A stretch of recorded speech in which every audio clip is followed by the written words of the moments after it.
Many, I'm sure, are focusing in the next 4 days on the Great Recession or the Great Depression and how we're going to recover from the biggest economic crisis that, depending on which country you live in, is either the worst crisis since the Second World War, the worst crisis in 80 years, the worst crisis in 100 years, or in the case of the UK, the worst economic crisis for just over 300 years, the greatest recession in just over 300 years.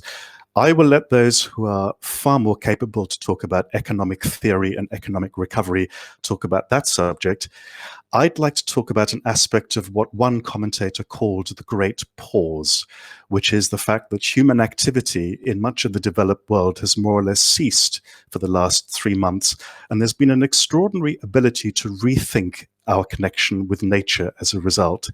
And like many people, I have been very shocked and deeply saddened by some of the more traumatic images of COVID-19, but they're not the images that have most stuck in my mind. The images that have most impressed me are images such as this one. This, of course, these are the air pollution maps of northern Italy taken not long after lockdown. And it is extraordinary how quickly nature is starting to recover from the lack of human activity.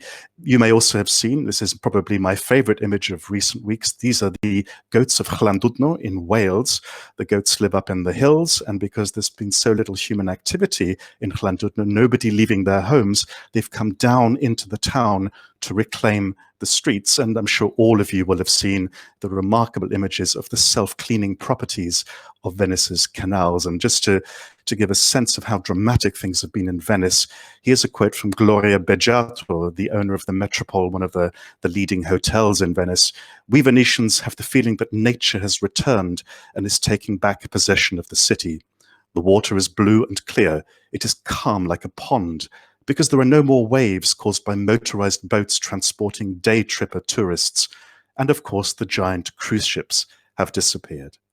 In other words, to quote another commentator recently, there is an opportunity for a great restoration or a great restart of our relationship with nature, and how we reconnect with nature in the new normal is what I'd like to talk with you about.